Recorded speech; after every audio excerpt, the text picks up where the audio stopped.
Hello everyone, this is Defense Politics Asia and this is the quick update over at the Battle of Bakhmut.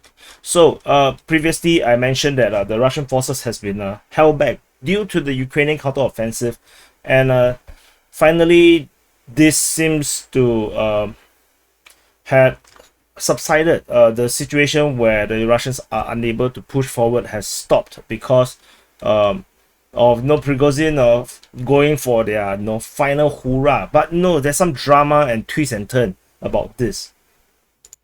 So previously the line was actually around here. This was the line, and somehow the Russian forces have managed to break through. This information is according to Ryba, that they managed to have this breakthrough, and this is actually exactly where the other Russian source, what's his name offhand, I suddenly cannot remember. Remember Remelin. Yeah, I actually paused the recording to recall. So Remelin reported that the front line of the final line of defense is actually this around here, and the Russian forces actually have finally contacted the Ukrainian forces at their final line of defense. There's also the push all along to reach Laris Shepiko Street, and this push forward had continued to put pressure on the Ukrainians, and the Ukrainians definitely continue to send in reinforcement to hold this line.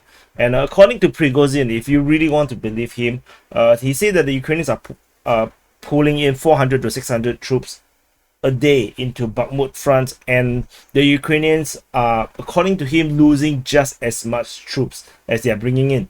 So which means that the reinforcements that the Ukrainians are dropping into the Bakhmut Front does not really give the Ukrainians the advantage. It merely able to keep the defense going, continue to take losses. So that is what is suggested by Prigozhin. I do, of course, as usual, suggest that anything to do with casualty numbers and kill numbers, just take it with a pinch of salt. The Ukrainians actually also did mining operation. They mined the entire frontline region of within the Bakhmut city in order to hold back the Russian advance. And this is the mining operation can only be done unless it's through artillery, the kind of scattered mining like the petal mines. It's only possible because the front line has pretty much been stagnant for the past few days. I believe this was the reason why the Ukrainians can even do any mining operations, because you can't really go to near the front line because the fighting is so fierce.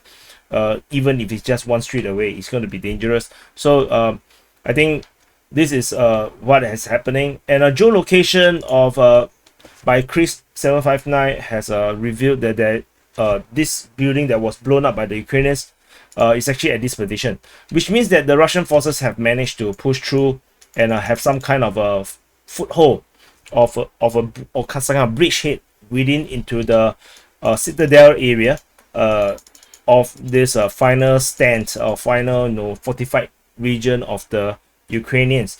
And it's very funny, now everybody calls this a citadel, which I find it really hilarious. Yeah, so the Russians have some kind of a foothold now. They're going to spread it out from this region here. It's going to be very, very difficult, as you all would know if you are following the Ukraine war. High-rise buildings are really hard to take, and so the Russians has been bombarding this area, including the viral footage where you see that the Bakhmut city on fire through incendiary bombs.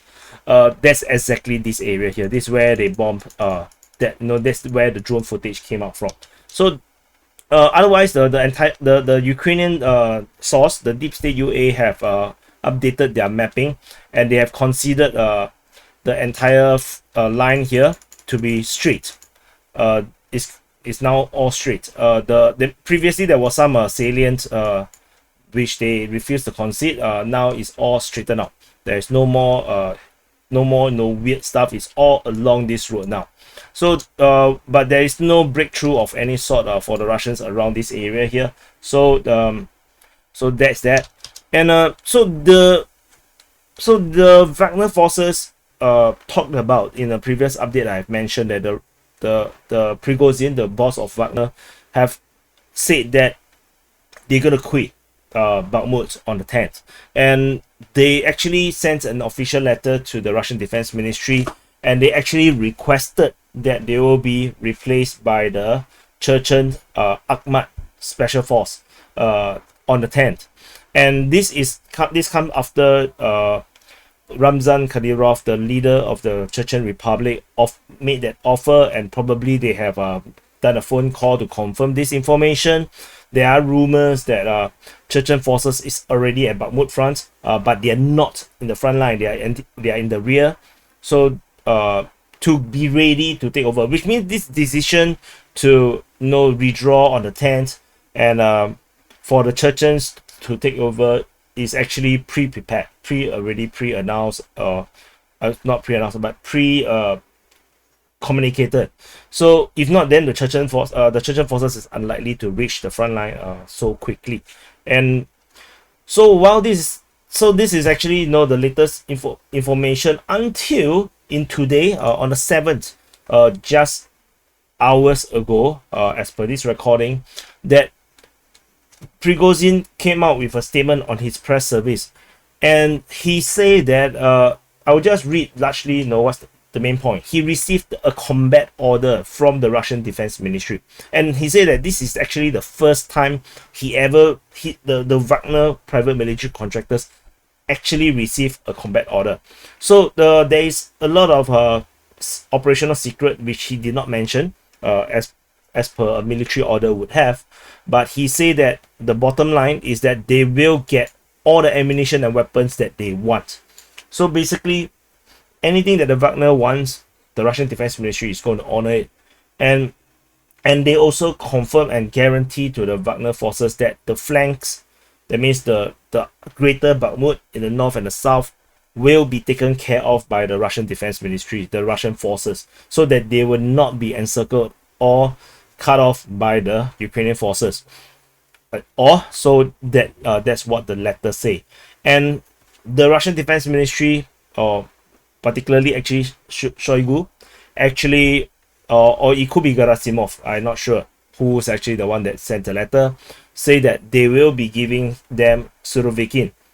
Your favorite, I know those pro-Russians viewers of the channel, your favorite, Surovikin, the not so smiling Buddha, the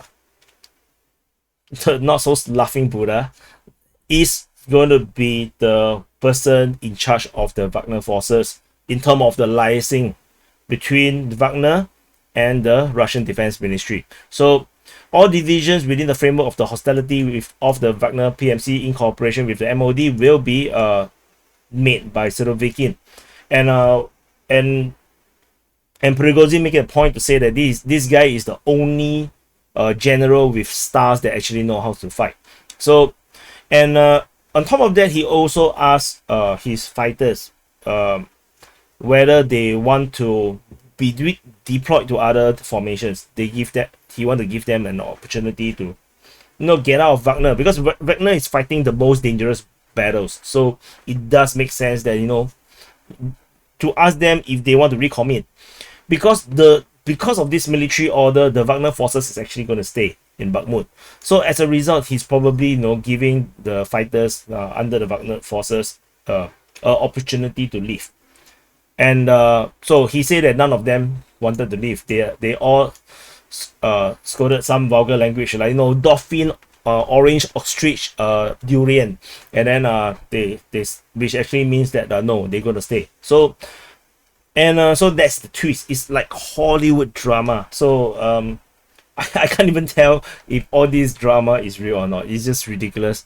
But the thing is, this thing happens within 24 to 48 hours. So it's really fast. So I do not think this is this entire drama or show that is being so-called put on is an attempt to lure the Ukrainians into some kind of mindless offensive. I don't think so. There are some people that might suggest that. I don't think that is the case, because the time frame is a bit small.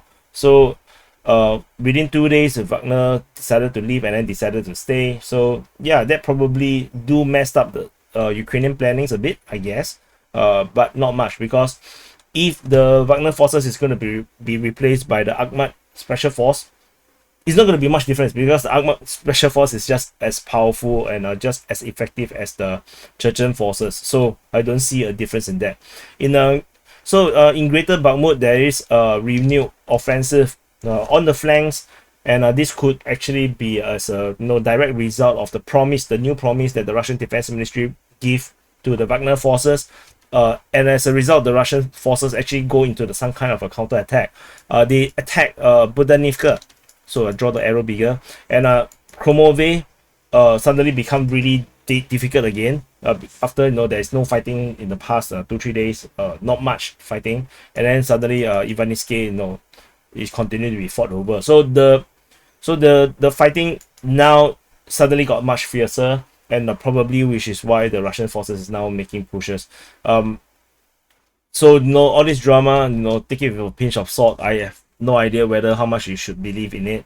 And there's also fighting reported towards Pateshne, according to the Ukrainian Defense Ministry. So anyway, this is the quick update over at the situation at the Bakhmut Front, as well as the drama surrounding the Wagner private military contractors with the Russian Defense Ministry.